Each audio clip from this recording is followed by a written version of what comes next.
Lab Association and our own research institute. Okay. So maybe give me 5 minutes on PRX, who you are, what You you got do, it. and yeah. So let me go ahead and share my screen, and I'm going to give you a kind of a high-level overview of PRGX. I'm going to talk about what makes us different in terms of the services and software we provide. And then I can also talk you through what we do in terms of contract compliance work. So PRGX is a recovery audit company. We've been around for 50 years. We work with about 75% of the Fortune 500, and that is globally. So we've got companies we work with in the US, Canada, and across the globe. I will tell you, up in Canada, Sobeys is one of our clients. And we do AP recovery audit work, where we're looking at things like duplicate payments and billing errors and statement audits. But we also do contract compliance work. So on that side, we're working with individual suppliers and looking at things like terms and conditions. We're looking at pricing. And we're ensuring that in terms of SLAs, that they're adhering to SLAs inside of a contract. So we are a full service firm, so we do all the heavy lifting on our side, but we work directly with you. And really the benefit to that too is we're going to help you recover money. And in terms of pricing, we're only going to charge you if we find something.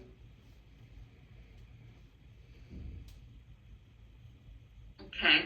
And what does that process entail? Like, do you use a lot of technology to help you in that process, or is it a very much manual? I love that. I love that question. So we have our own proprietary AI that we have, and what we do for contract compliance work is we can take all of your contracts and imagine it being a funnel, right?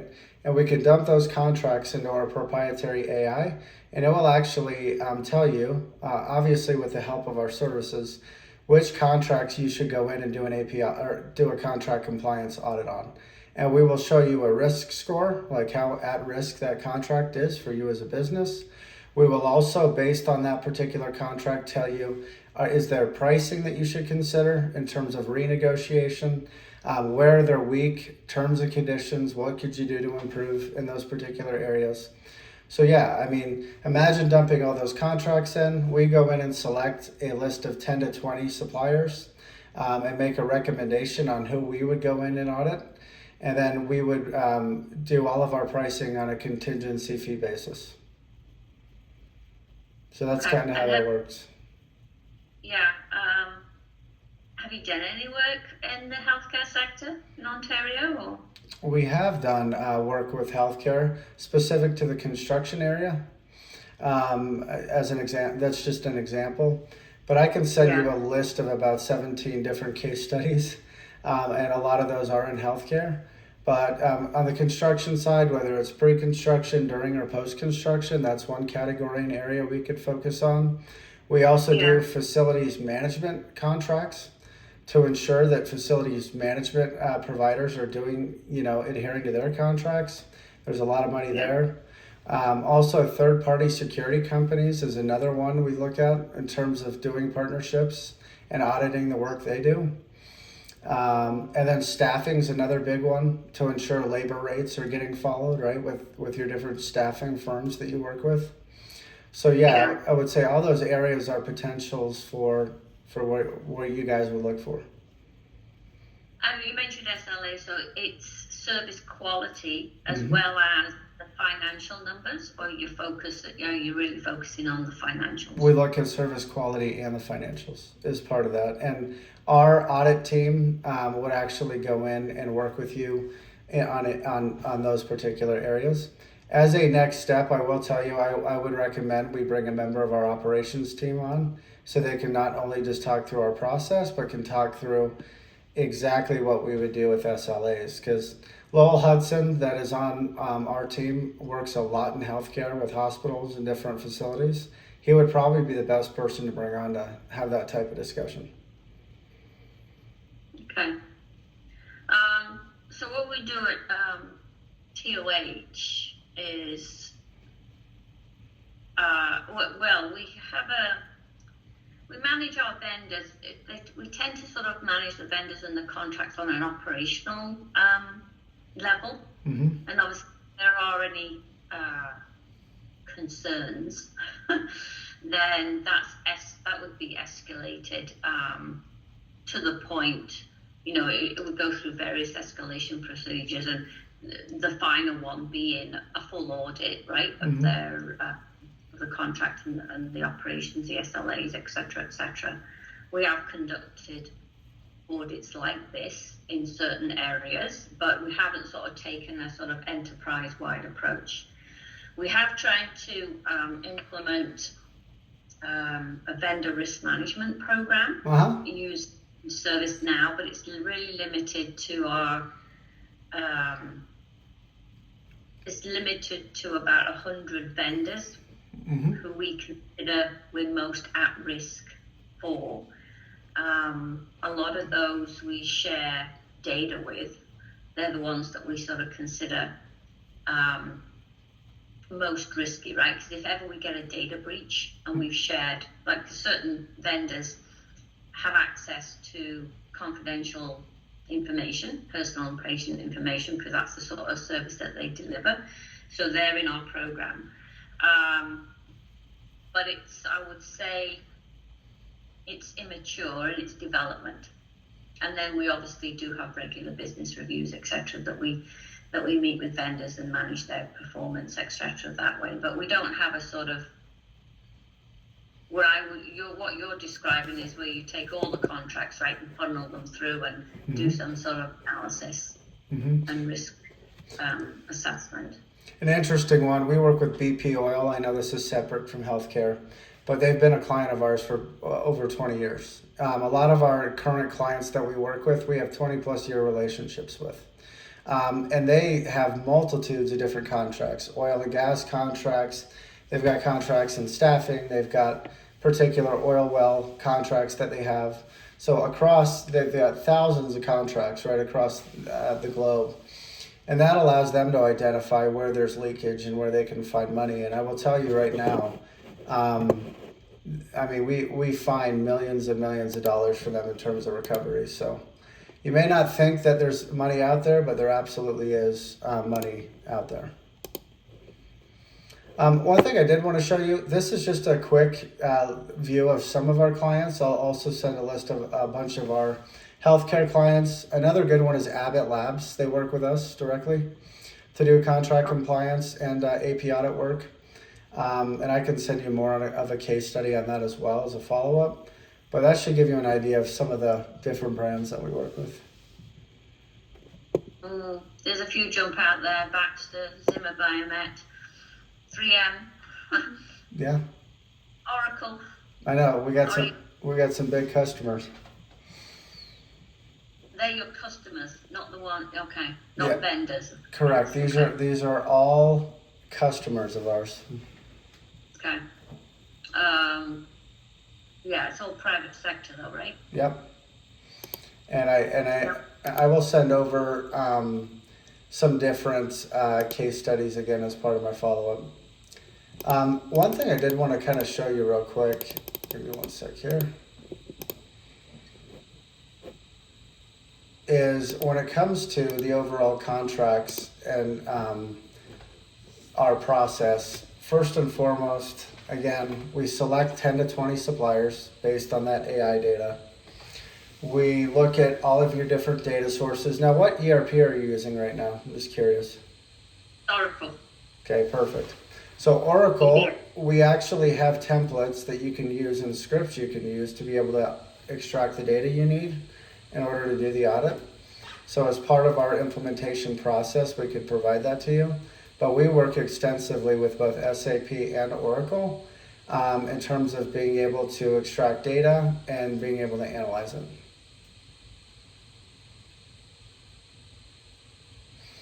Okay.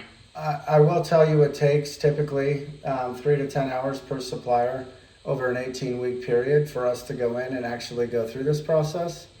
Again, we do the heavy lifting, and we're only going to charge you again if we're able to find something in terms of those different errors. But this gives you a good idea again of some of the different ways that we can do that in the process we go through.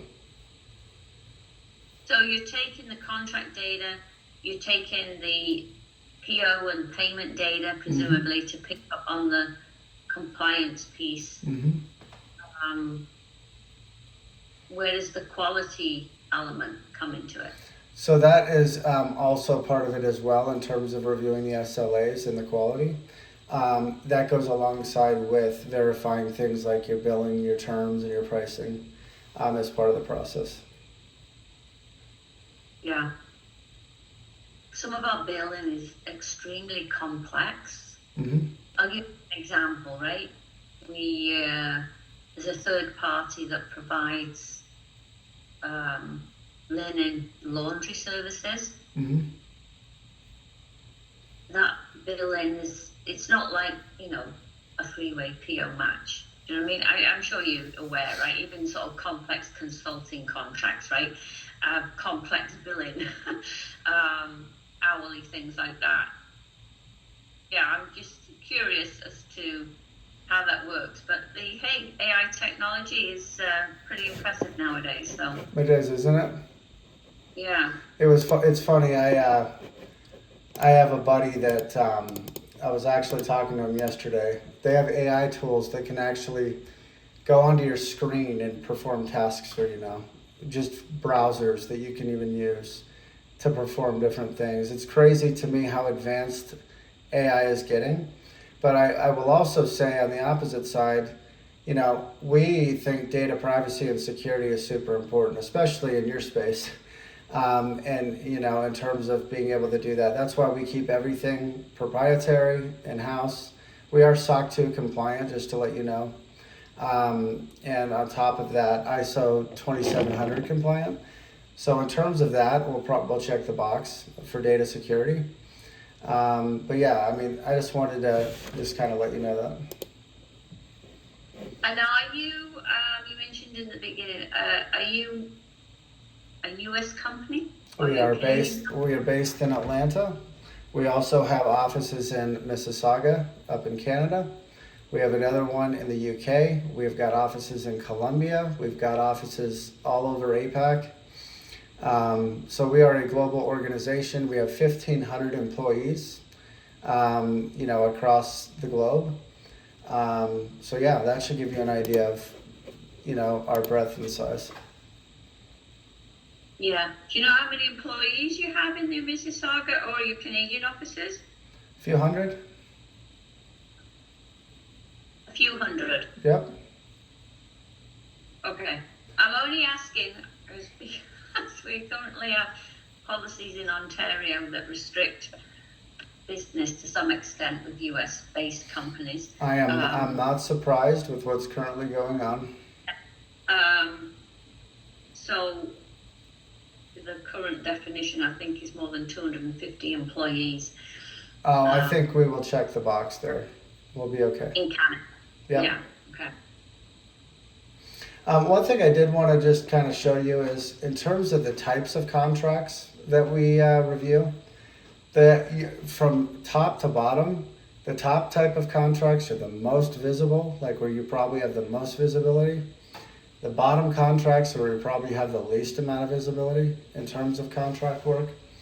So whether it's facilities, waste management, third-party manufacturing, or construction, those are some of the areas where we're going to find the most money. Second would be time and materials, such as a call center, machinery or equipment is another good area that you could potentially look at. Another good one, it's interesting, are uniforms. We work with uniform manufacturers as well in terms of recoveries. We found money there. So no matter what the category is, we're able to recover money. Interesting. It's very interesting. So how does it work? Like you say, you don't, there's no fee unless you find recoveries for us. So typically we select 8 to 10 vendors. We do a kickoff call with each of those suppliers, and I'll send you this as a follow-up email, like everything we're talking about today. And then what we do is we do a kickoff call with each supplier. We let them know that they're going to be audited, right, when it comes to doing the contract compliance audit. And then for that, that 3 to 10 week period, we will go in and work with them directly and with you. And we will take the contract data, we'll take the AP data as well, and we will verify that they are paying the right amounts, adhering to the SLAs and the quality side as well. And we put together what is called a supplier packet. And with that packet, we're including all the different invoices, the POs, all the proof, right? That they owe you money. And then once that happens, we would then charge a contingency fee rate on anything we're able to recover. And typically there's a settlement amount, right? So maybe we find $500,000 on a particular billing error or a problem. Well, you may negotiate and go down to 250, right? Because it's your supplier. The contingency rate would be charged on the 250, not on the bigger amount. So literally the only way we make money is by finding money, confirming the money is there, and working with you and your supplier to recover that. And what's the contingency rate? That's a great question. I would say anywhere from 18 to 25% Okay. on recoveries. If we did a tiered rate, we could make it different, like have a higher percentage up front and lower based on the number of recoveries we find. Yeah. Now, does that rely on us having a right to audit clause in our contracts? It isn't. It does help. We can do it with or without the right to audit. Okay. Do you guys have one in your contract? Well, our more recent contracts, definitely yes.